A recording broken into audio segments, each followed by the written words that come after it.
What's up guys, it's Brown Llama here, and this video is basically going to be an honest comparison between the Xbox One and the PS4, and I know there's a lot out there, but I don't really think that all of them are that honest. You generally have people fanboying to one side or the other, but this video, I'm basically going to be trying to be as honest as possible between them, and at the moment, I'm kind of in between. I'm not sure which one is going to be the better console, but I think that they're going to end up being two different, separate, going their own ways basically. So firstly, the actual console sizes, as you can see, I'm probably going to put an image up. The Xbox One is like quite a lot bigger than the PS4, and obviously the PS4 is a lot slimmer. I thought they were going to be around the same size, but I'm not sure if this image is correct, but it seems to be. Obviously, it's smaller than all of the current gen consoles, and that's pretty amazing. It's also strange that the Xbox One doesn't include the power box, the PSU, but I'm assuming they've put that in just to stop failures, because it is the most common failure in computers and consoles, the PSU running out. So that is kind of a good idea for them to keep it like that, at least. I mean, it is pretty massive for what it is, but obviously the PlayStation 4, I think it's going to end up being more suited towards gamers, and the Xbox One is going to be suited towards more casual users, and obviously, a reason for that is the size difference, and some people are thinking, well, you know, if you're a casual user, you want it to be small, fit in between your TV, but if you have a PlayStation, you're a gamer, and you have a console, you're more likely to want to take it over to a friend's house or something. Unlike if you're a casual user, you're just going to keep it on under your TV, which isn't really a big deal, whether it has a massive power box thing or it's a massive console. Really, it's just gonna sit there, so that doesn't really matter. And that's also, I think, a reason why they added a Kinect with it. It's also, I think it's a really good idea that they added Kinect with it. They were gonna add it with the PS4, but they removed it at the last minute. That's something not many people know. Also, at this point, I should mention that I only have an Xbox One. I mean, I only have an Xbox 360. I don't have a PlayStation 3. I did have a PlayStation 2 though, and a PlayStation 1, so I kind of have a bit of knowledge of both. Not current gen, but you know, the controllers on them are basically very similar, but I think the PlayStation 1 is going to be much more ergonomic, as I can tell from the pictures. The Xbox One has kind of sharp corners at the bottom, and it looks like it's going to be comfy-ish to hold it. But the PS4 one looks like it's going to be more comfy. Obviously, the PlayStation 4 one's going to have this touchscreen thing in the middle, which I don't know why they're adding these touchscreen things. They've got one on the PS Vita as well, which I don't exactly see the point in. I mean, I guess it will be useful if you're on an internet browser on it, but other than that, I don't see it being used in games very much. And also, the OS on them is very different. I find that the PlayStation 4 OS is obviously more suited to gamers again, because it's got more features. You can stream it to your friends, and it looks like it has a more defined achievement system than the Xbox will have. Whereas the Xbox One is much more simplistic. Obviously, it's just a dumbed down version of Windows 8, which is a good idea, I'd say again.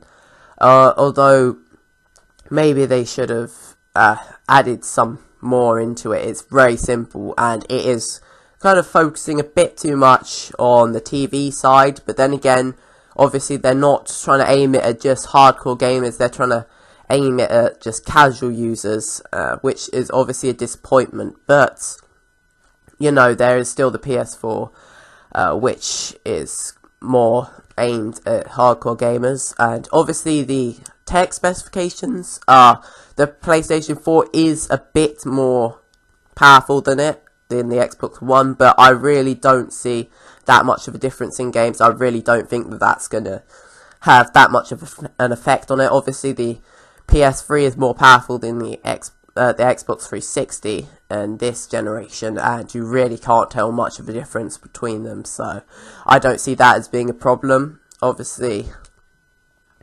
yes, again, you know, the Xbox One is more suited to casual users, as I've been saying throughout, and yeah, we're gonna see what the PlayStation 4 and the Xbox One release in the next couple of weeks to do with them.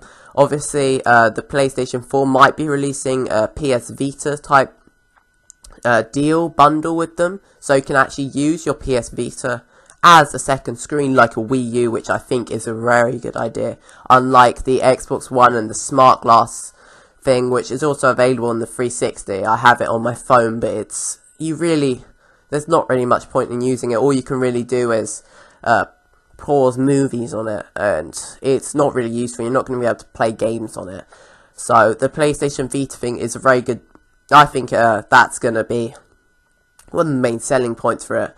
That and the fact that they didn't include the Xbox, they didn't include the eye camera thing with it, which is a kind of a stupid move for Xbox One. I think they should have released two different ones, one which came with it and one which didn't. Obviously, they're releasing it with it so that developers are more likely to make better games with it, which is a good idea, but, you know, they still should have released a standalone version. Obviously, the 24-hour check-in thing, I don't see that as being a problem for anyone. Obviously, people are trying to, you know, find flaws in all of them, but the 24-hour check-in thing is obviously being removed now. I think they're probably just going to put it back in after people have brought them, because, you know, there's nothing to stop them from doing that. But, you know, if you're not going to, if you have a power shortage, it's unlikely that you're going to be able to play a game, and it's, you know, unlikely that your Wi-Fi is going to be down for more than 24 hours anyway, unless you live in the desert or something, and a bird destroys your connection wire, whatever.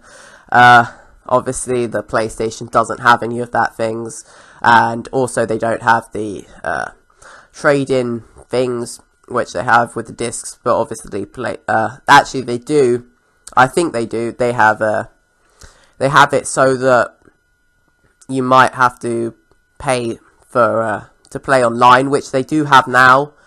It's not something different, it's not like something new which they've added to it. So yeah, basically this, you know, as I said before, basically the Xbox One is going towards casual users, and the PlayStation 4 is going towards more hardcore users, more gamers than anything else. So yeah, that's it really. I'm still kind of not sure. I'm gonna wait until I really decide which one is I'm gonna go for, until, you know, a couple of weeks prior to launch, because there's not really much point in, you know, judging one or another so fast that, you know, we still don't know all of the features of them yet. I mean, we still don't know all of the exclusives. I mean, we found out that the Xbox One came with a free sticker, which is amazing. I mean, come on, guys. But yeah, anyway, thanks for watching. I'm probably gonna do a follow-up video to this or something, comparing more, because I've probably forgot quite a lot of things. But yeah, see you soon, guys. Bye.